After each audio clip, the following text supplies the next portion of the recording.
Hello, Grumpy Old Fart here. Um, this is this is kind of an odd video. A lot of my videos are odd, probably because I'm kind of odd, but that's okay. I'm original.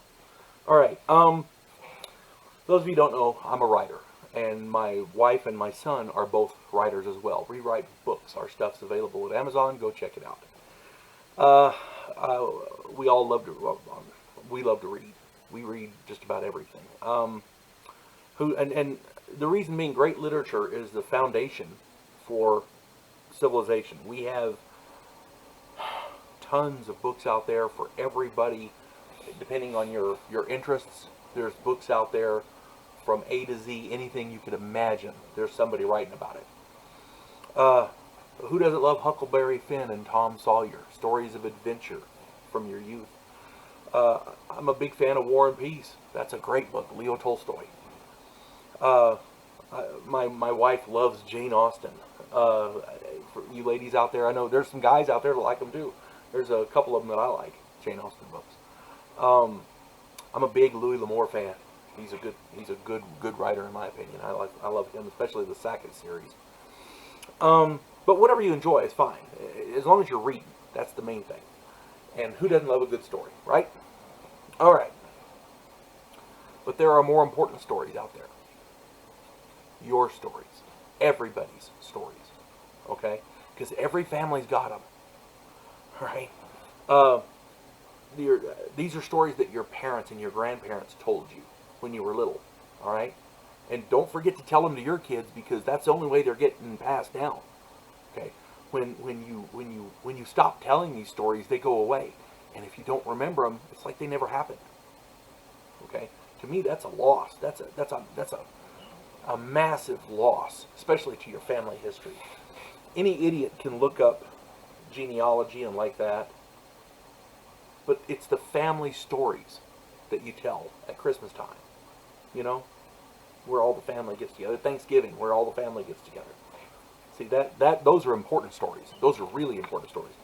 How your great grandparents met. That's got to be a good story. What adventures your grandparents had. How did your uncle end up pissing on an electric fence? How your uncle was arrested for stealing a chicken. Why your aunt is missing a toe. How your older brother won $100 with a trick pool shot when he only bet $1. Why you had to pick rock salt and mustard seed out of your brother's backside. How your aunt became a cattle rustler. Why your aunt joined a motorcycle club. How your uncle ran moonshine. How your dad won a fight using a ball-peen hammer.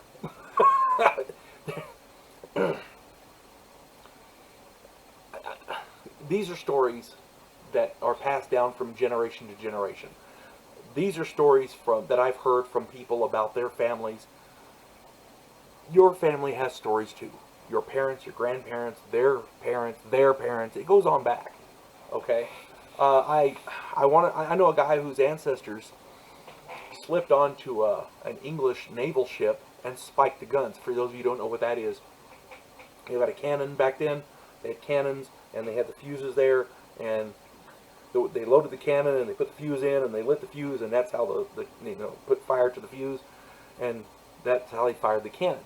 Well, to spike a cannon, you take a spike, and you stick it in the fuse hole, so they can't ignite the cannons. They can load it all day long. They're not going to fire it. You see what I'm saying? Until they get the spike out. Spiking the guns. Okay. My friend John. He has a wonderful story about that. I haven't seen him in years. My point is, every family has these stories, and these are the important stories. Who knows if they're true? You don't know, but they're important stories. So, what you need to do is take a folder and have everybody in your family get together and write up these stories, every one that they can remember, and make a big folder, maybe a binder or something. Write them all out, and when a good story happens, have them write it in there and stick it in. My point is, somewhere down the line, your descendants are going to want to read these stories. And these, again, are more important than these other stories because these stories happen to your family. Okay?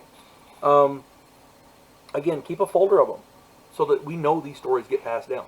Because, again, when somebody stops telling these stories, you know, and these stories are a history of you. They're more important than these other ones. They're stories literally that you cannot afford to lose. So when you hear people say, well, I read a good story the other day, well, that's fine. Here's a good one for my family. Those are stories we really, as a people, we cannot afford to lose. You folks have a good day. God bless one and all.